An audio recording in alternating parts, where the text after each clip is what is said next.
Hello friends, very welcome to you all. आज मैं आपको बताने वाला हूँ पार्टनरशिप अकाउंटिंग के बारे में। पूरी video class 12th partnership accounting के ऊपर बेस्ड होने वाली है। तो अगर आपको कोई भी डाउट है तो आप मेरी वीडियो को कंसिडर कर सकते हो। मैं बिल्कुल स्टार्टिंग से और सारे कंसेप्ट एक एक करके आपको बताने वाला हूँ। तो बिना कोई टाइम को वेस्ट करते हुए अपनी वीडियो को स्टार्ट करते हैं। मेरा नाम है आकाश कुमार चौहान और आप मेरे साथ देख रहे हो आपका अपना यूट्यूब चैनल एग्जाम बेल। इसी बात पे keep subscribe my channel and hit the bell icon for getting more updates. Let start friends. सबसे पहले हम बात करेंगे इसके नाम से ही कि आखिर पार्टनरशिप होती क्या है, क्योंकि हम पढ़ने वाले हैं पार्टनरशिप अकाउंटिंग। तो सबसे पहले हमको ये पता होना चाहिए कि आखिर सर पार्टनरशिप क्या होती है। तो आप मेरे साथ बने रहिए, मैं आपको बिल्कुल बुक की डेफिनेशन याद करवाऊंगा, आप खाली मेरे साथ बने रहो। तो देखो क्या होती है पार्टनरशिप की डेफिनेशन। क्लियर है? हम बोलेंगे इट इज एन एग्रीमेंट। मतलब यहां से पहले एक बात तो क्लियर हो गई, पार्टनरशिप क्या है। पार्टनरशिप एक एग्रीमेंट है, किनके बीच?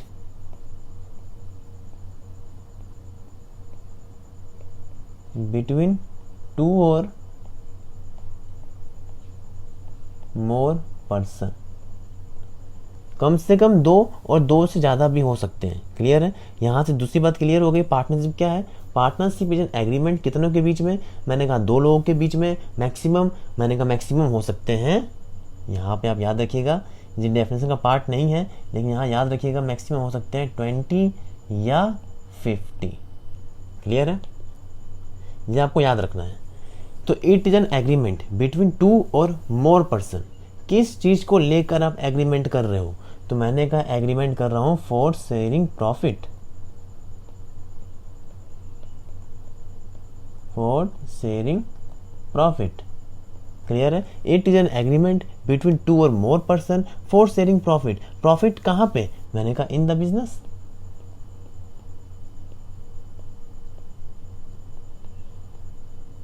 क्लियर है? यहां तक आपका क्लियर है? इसके बाद हम बोलते हैं कि वो जो बिजनेस है कैरिड ऑन बाय ऑल और any one of them. Any one of them acting for all. ये पार्टनरशिप की पूरी डेफिनेशन है। अब आप मेरे साथ बने रहो, देखो मैं आपको बता रहा हूँ इसकी क्या पूरी मीनिंग है। पार्टनरशिप एक एग्रीमेंट है, कम से कम दो लोगों के बीच का एग्रीमेंट है, प्रॉफिट शेयर करने का एग्रीमेंट है इन द बिजनेस। वो प्रॉफिट कहाँ कमाओगे? बिजनेस में। उसके बाद जो बात होती है वो ये है कि या तो सारे पार्टनर मिलकर काम कर रहे होंगे, कैरिड ऑन बाई ऑल, या ऐसा भी हो सकता है कि कोई भी एक आदमी बाकी सब पार्टनर के लिए काम कर रहा होगा। तो any one of them acting for all, जो बाकी के सभी के बदले काम करे, तो उसे भी हम पार्टनरशिप कहेंगे। अब देखो क्या क्या आप पॉइंट मेन है। जो इंपॉर्टेंट पॉइंट है वो है एग्रीमेंट, कि पार्टनरशिप एक एग्रीमेंट है, सबसे पहली बात तो। दूसरी बात, कम से कम दो लोगों के बीच का एग्रीमेंट है। तीसरी बात, आपको प्रॉफिट कमाना कंपलसरी है। अगर आप पार्टनरशिप में एग्रीमेंट कर रहे हो, मतलब पार्टनरशिप में नहीं, अगर आप एग्रीमेंट कर रहे हो, दो से ज़्यादा लोग भी हो, 50 से कम भी हो, लेकिन आपका जो मोटिव है प्रॉफिट कमाना नहीं है, तो आप पार्टनरशिप नहीं हो सकते। क्यों? क्योंकि यहाँ पे एक इंपॉर्टेंट फीचर है प्रॉफिट कमाना। उसके बाद प्रॉफिट कहाँ कमाओगे? बिजनेस। और आपका एक फ्रेंड, दोनों साथ मिलकर एक गेम खेलते हो और गेम में आप प्राइज जीतते हो, तो क्या वो प्राइज पार्टनरशिप कहलाएगी? तो बिल्कुल भी नहीं। क्यों? क्योंकि वो प्राइज इन द बिजनेस नहीं है, हमने गेम में जीता। हो सकता है वो गेम मेरा पार्ट ऑफ बिजनेस ना हो, अगर वो पार्ट ऑफ बिजनेस है तब तो कोई दिक्कत नहीं है, लेकिन अगर वो पार्ट ऑफ बिजनेस नहीं है तो उसे हम पार्टनरशिप नहीं मान सकते। क्योंकि पार्टनरशिप क्या बोलती है कि एग्रीमेंट हो, दो लोग के बीच में हो, प्रॉफिट कमाने के लिए हो, और सबसे बड़ी बात बिजनेस का प्रॉफिट हो। समझ में आया आपको ये बात? उसके बाद इंपॉर्टेंट पॉइंट क्या है? कैरिड ऑन बाई ऑल, या हम बोल सकते हैं कि any one of them acting for all. Clear है? ये है पार्टनरशिप की पूरी डेफिनेशन। अब जिसको मैंने मार्क किया है यही आपके लिए क्या है? फीचर्स, पार्टनरशिप के फीचर। तो अगर कोई आपसे बोले कि पार्टनरशिप की फीचर्स क्या होती है सर, तो आपको खाली डेफिनेशन को ही तोड़ देना है। इसकी पहली फीचर्स है कि इट इज एन एग्रीमेंट। दूसरी फीचर है कि आपके पास मिनिमम 2 पार्टनर होंगे। तीसरी फीचर है for sharing profit.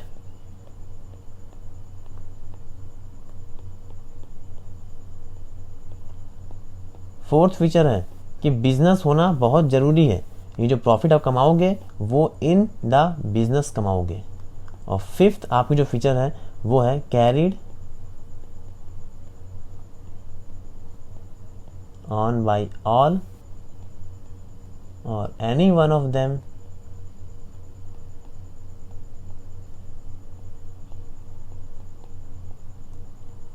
Acting for all. ये आपकी पार्टनरशिप की फीचर है। क्लियर हुआ? ये है डेफिनेशन और ये है आपकी फीचर। अब आगे बात करते हैं। इसके बाद बात स्टार्ट होती है कि एग्रीमेंट में क्या होगा। तो पहले कहा कि एग्रीमेंट में प्रॉमिस होगी, तो उस प्रॉमिस को क्या बोलेंगे? उस प्रॉमिस को बोलेंगे पार्टनरशिप डीड। डीड का मतलब है प्रॉमिस, और प्रॉमिस कहाँ लिखी गई है? एग्रीमेंट में, और एग्रीमेंट को हम क्या बोलेंगे? Partnership deed. अब पार्टनरशिप डीड क्या है? तो हम इन जनरल बोल सकते हैं कि partnership deed is a promise. ये एक प्रॉमिस है, किनके बीच का? Promise between partner.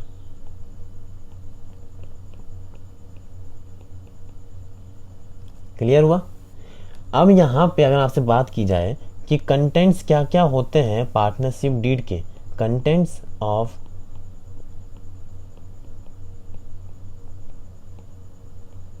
Partnership deed. आपसे कोई पूछे कि पार्टनरशिप डीड में, मतलब आपके प्रॉमिस में आपने क्या क्या लिखा होगा, एग्रीमेंट में क्या क्या लिखा गया होगा, तो यहाँ पे बिल्कुल घबराने की जरूरत नहीं है। अपने आप को आप मान लो कि आप अगर पार्टनरशिप करना चाहते किसी के साथ, तो आप एक एग्रीमेंट में क्या क्या चीज़ लिखवाते कि आपके साथ धोखा ना हो जाए। तो हम देखो क्या क्या लिखवाते हैं। सबसे पहली चीज़ होती है नेम ऑफ बिजनेस। जरूरी नहीं है कि जो मैं लिखूं आप वही याद करो, आपको सिर्फ ये सोचना है कि आप एक पार्टनरशिप ओपन करने जा रहे हो, तो आप एग्रीमेंट में क्या क्या चीज़ लिखते, आप खाली वही लिख के आओगे। दूसरी चीज़ क्या होती? दूसरी होती प्रॉफिट शेयरिंग रेशियो, कि आखिर हम प्रॉफिट कैसे लेंगे। तो प्रॉफिट शेयरिंग रेशियो। क्लियर है? इसके बाद हम लिख सकते हैं पार्टनर्स की सैलरी, पार्टनर्स सैलरी। हम बोल सकते हैं पार्टनर्स कमीशन। क्लियर है? हम और बोल सकते हैं इंटरेस्ट ऑन कैपिटल,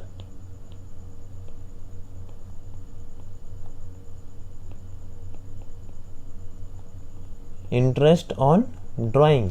ऐसे बहुत सारी चीज़ हैं जो आप खुद सोचोगे तो आपको समझ में आ जाएंगे, तो याद करने की कोई ज़रूरत नहीं है। आप खुद खाली मान लो कि आप एक पार्टनरशिप करने जा रहे हो, तो आप क्या क्या एग्रीमेंट में लिखते हैं, वो सब क्या कहलाएगा? Content of partnership deed. Clear है? एग्जाम में कई बार इसको पूछ लेते हैं 4 नंबर के लिए, इसलिए आपको कम से कम 8 पॉइंट याद होना जरूरी है। देखो इसके बाद आता है most important question, if deed silent, या हम बोले deed absent. If deed silent, अगर डीड साइलेंट है तब क्या होगा उसकी बात की जाए। देखो डीड बनाना काम किसका था? अगर मैं आपसे पूछूं कि डीड बनाना किसका काम है, तो डीड बनाना काम है पार्टनर का। बनाया किसने? नहीं बनाया, नहीं पार्टनर ने। तो गलती किसकी है? गलती भी है पार्टनर की। सजा किसको मिलेगी? सजा भी मिलेगी पार्टनर को। तो हमने कहा कि अगर आपकी डीड साइलेंट है, तो मैंने कहा कि आपको नहीं मिलेगी सैलरी। अब भले ही आप ज़्यादा काम करते हो, लेकिन आप सैलरी नहीं मांग सकते। क्यों? आपने डीड क्यों नहीं बनाया? जब आप एक्स्ट्रा काम कर रहे थे तो आपको ये चीज़ अपने एग्रीमेंट में लिखना चाहिए था, आपने नहीं लिखी, आपकी गलती, तो आप ही भोगोगे। क्लियर हुआ? दूसरी चीज़, आपको नहीं मिलेगी कमीशन। तीसरी चीज, no interest on capital, no interest on drawing. Clear हुआ? और हम बोलेंगे profit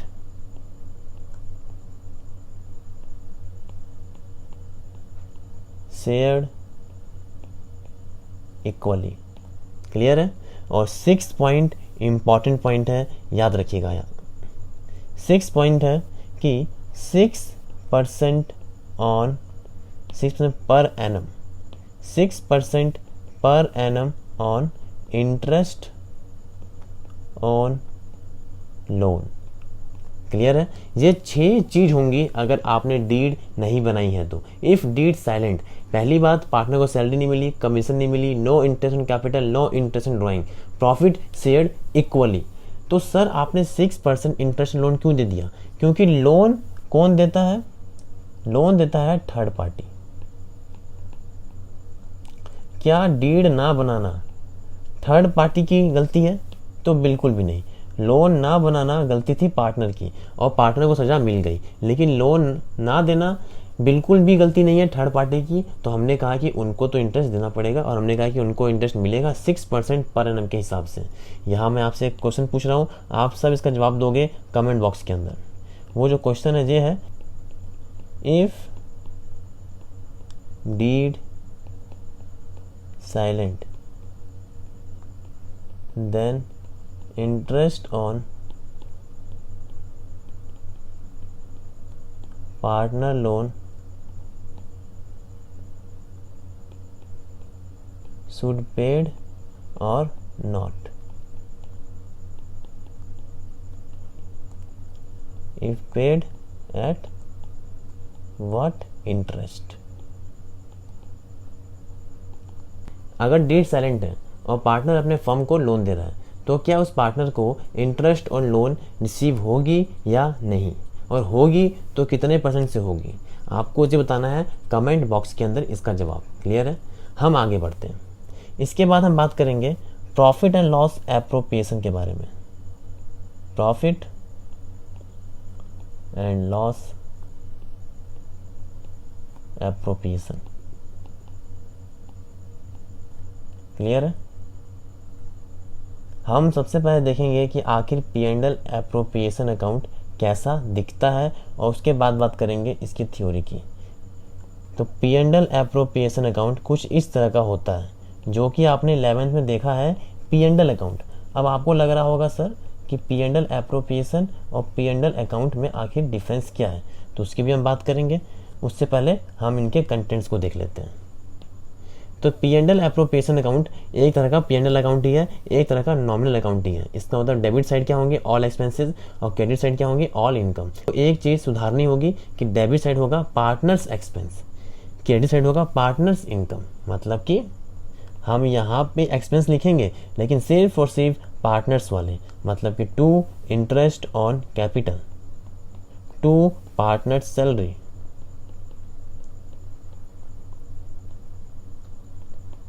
to partners commission, to reserve, और यहां लिखेंगे हम बाई नेट प्रॉफिट। यहां बोल सकते हैं बाई P&L अकाउंट। क्लियर है? और यहां हम बोलेंगे बाई इंटरेस्ट ऑन ड्राइंग। अब क्यों ऐसा होता है उसका जवाब आपको मिलेगा, लेकिन पहले आप कंटेंट पे ध्यान दें। ठीक है? जो बच जाएगा, देखो यहाँ पे आपके पास प्रॉफिट थी, कुछ प्रॉफिट मेरे पास थी, इंटरेस्ट ऑन ड्राइंग मेरे को मिला, इंटरेस्ट ऑन कैपिटल मेरे को पे करना है पार्टनर्स को, सैलरी पे करनी है पार्टनर्स को, कमीशन पे करना है पार्टनर्स को, रिजर्व मैंने निकाल के रख लिया। और उसके बाद भी अगर आपके पास कुछ पैसे बच जाते हैं तो वो पैसे किसके हैं? पार्टनर्स के। तो हम उनके कैपिटल में उन्हें ट्रांसफ़र कर देंगे, टू कैपिटल अकाउंट। जितने पार्टनर होंगे उनको ट्रांसफ़र कर दिया जाएगा वो पैसा। क्लियर है? ये होता है P&L एप्रोप्रिएशन अकाउंट। तो क्रेडिट साइड क्या हो रही है? पूरी इनकम आ रही है। डेबिट साइड क्या हो रहा है? पूरा एक्सपेंस आ रहा है। अब अगर आपसे कोई बात करे कि सर इसकी जर्नल एंट्री कैसे बनेगी, तो देखो बड़ा सिंपल है। आपको कुछ नहीं करना है, आपको खाली देखना है डेबिट साइड क्या लिखा हुआ है, to IOC, to partners salary, to partners commission. जो टू में है उसको टू में रहने दो। तो हम बोलेंगे जो अकाउंट का नाम है P&L appropriation account debit to interest on capital, P&L appropriation account debit to partners salary, P&L appropriation account debit to partners commission, P&L appropriation account debit to reserve, P&L appropriation account debit to capital account. Same बात करते हैं credit side की, तो यहाँ लिखा हुआ है by के फॉर्म में, तो इसको हम बोलेंगे debit by P&L account to P&L appropriation account, interest on drawing account debit to P&L appropriation account. ये इसकी पूरी जनरल एंट्री है और ये इसका कंटेंट है और ऐसा दिखता है P&L एप्रोप्रिएशन अकाउंट। अब हम बात कर लेते हैं डिफरेंस की कि आखिर पी एंड एल एप्रोप्रिएशन में और पी एंड एल अकाउंट में क्या डिफरेंस है। तो अगर हम बात करें पी एंड एल अकाउंट और P and L appropriation account, इन दोनों की डिफरेंस की बात की जाए तो आप यहाँ ध्यान से देखिएगा, गौर से देखिएगा, क्योंकि ये क्वेश्चन आपके एग्जाम में कई बार पूछा जाता है। सबसे पहला डिफरेंस अगर बताया जाए तो इसका सबसे पहला डिफरेंस है कि P and L account after trading बनता है। ये सबने देखा हुआ है कि आफ्टर ट्रेडिंग अकाउंट हम प्रिपेयर करते हैं पी एंड एल अकाउंट, जबकि अगर पी एंड एल एप्रोप्रिएशन की बात की जाए तो ये प्रिपेयर होता है after P and L account, profit and loss account के बाद ही इसे प्रिपेयर करते हैं। दूसरी बात की जाए तो पी एंड एल अकाउंट जो होता है ये होता है चार्ज अगेंस्ट प्रॉफिट, मतलब यहाँ पे कुछ भी एक्सपेंस जाएंगे तो वो प्रॉफिट को कम कर देंगे। लिखा भी हुआ है चार्ज अगेंस्ट प्रॉफिट, प्रॉफिट के खिलाफ चार्ज किया जाएगा। मतलब प्रॉफिट अगर 1 लाख है, सैलरी आपने 10,000 पे की, तो आपकी जो प्रॉफिट होगी वो बचेगी 90,000। लेकिन अगर आप P and L appropriation account में हो तो यहाँ आपको दिखती है जादू। क्यों? क्योंकि जादू दिखती है एप्रोप्रिएशन ऑफ प्रॉफिट की वजह से। तो P and L appropriation account appropriation of profit होता है। कैसे याद रखोगे आप? तो इसके नाम में ही है पी एंड एल एप्रोप्रिएशन, तो जिसके नाम में एप्रोप्रिएशन है वो क्या है? Appropriation of profit. और अगला क्या हो जाएगा? Charge against profit. लेकिन कंसेप्ट क्या कहता है कि एप्रोप्रिएशन ऑफ प्रॉफिट क्यों है? इसका मतलब ये हुआ है कि 1 लाख रुपए है, हमने सैलरी पे की 10,000, प्रॉफिट कितनी है? प्रॉफिट अभी भी 1 लाख रुपए है। कैसे सर? तो इसकी हम बात करेंगे अलग वीडियो में, सेपरेट वीडियो में बहुत डिटेल में बात करेंगे। फिलहाल आगे बढ़ते हैं, ये इसकी एक डिफरेंस हो गई। तीसरी बात करें तो no opening and closing balance, P and L account का कोई भी ओपनिंग और कोई भी क्लोजिंग बैलेंस नहीं होता है, जबकि P and L appropriation account का ओपनिंग एंड क्लोजिंग बैलेंस दोनों ही होती है मेरे पास। क्यों सर? क्योंकि प्रॉफिट एंड लॉस हमेशा 1 साल का कमाया जाता है कि इस साल हमने 1 लाख रुपए प्रॉफिट कमाया। जिस साल कमाते हो प्रॉफिट उसी साल का कहलाएगा हमेशा। ऐसा कभी नहीं हो सकता है कि आप अपना प्रॉफिट ट्रांसफ़र कर दो और कह दो कि ये प्रॉफिट दूसरे साल का है। हम अपने प्रॉफिट को खर्च कर सकते हैं अगले साल में या पिछले साल में या कभी भी जब आपको मन करे, लेकिन हम उस प्रॉफिट को ये नहीं बोल सकते कि ये प्रॉफिट हमने पिछले साल कमाया या आगे साल कमाया। वो प्रॉफिट जिस साल का होगा उस साल ही उसे अर्न किया गया है। ये क्लियर है एकदम? इसलिए बोला गया P and L account profit निकालता है तो उसको हम बोल सकते हैं कि ये जो अकाउंट है सिर्फ और सिर्फ उसी साल की प्रॉफिट को कैलकुलेट करेगा, कभी भी ओपनिंग बैलेंस और क्लोजिंग बैलेंस को कैरी नहीं करेगा। बल्कि P and L appropriation account क्या होता है? ये एक ऐसा अकाउंट है जो प्रॉफिट को बांटता है। तो बांटने का मतलब है कभी भी बांटो, जरूरी नहीं है कि आज कमाया आज ही खर्च करो पूरे पैसे। आपने प्रॉफिट कमाया आज 10 रुपये, तो जरूरी नहीं है कि आज पूरा 10 रुपये खर्च करके ही घर जाना है। वो 10 रुपये आप कभी भी खर्च कर सकते हो, लेकिन वो कहलाएगा आज का ही 10 रुपये। क्लियर हो ये बात? आगे बात करते हैं। यहाँ पे मैचिंग कंसेप्ट फॉलो होता है, जबकि यहाँ पे नॉट फॉलोड है। यहाँ पे हम मैचिंग कंसेप्ट फॉलो नहीं करते हैं। क्यों? क्योंकि अगर मैचिंग कंसेप्ट फॉलो होता तो आपकी प्रॉफिट भी कम होती। हमने अभी बात की कि जादू होता है कि 1 लाख में से अगर 10,000 माइनस किया तो भी 1 लाख बच रहा है। क्यों? क्योंकि वो मैचिंग कंसेप्ट को फॉलो नहीं करता है, जबकि P and L account matching concept को फॉलो करता है। इसीलिए ऐसा यहाँ पे होना संभव है।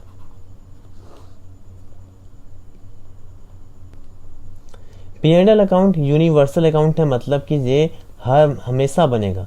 चाहे आप कोई सी भी बात कर रहे हो, पार्टनरशिप हो, सोल प्रोवाइडर हो, कंपनी हो, पी एंड एल अकाउंट हमेशा प्रिपेयर किया जाता है। लेकिन जो P and L appropriation account है, इसकी एक दिक्कत है कि ये खाली तभी ओपन होगी जब आप पार्टनरशिप कर रहे होगे। मतलब कि ये प्रिपेयर होती है सिर्फ और सिर्फ, प्रिपेयर ओनली इन पार्टनरशिप, मतलब हम इसे सिर्फ और सिर्फ पार्टनरशिप में ही प्रिपेयर करते हैं। जबकि P and L account partnership, sole provider, company हर जगह बनाई जाती है।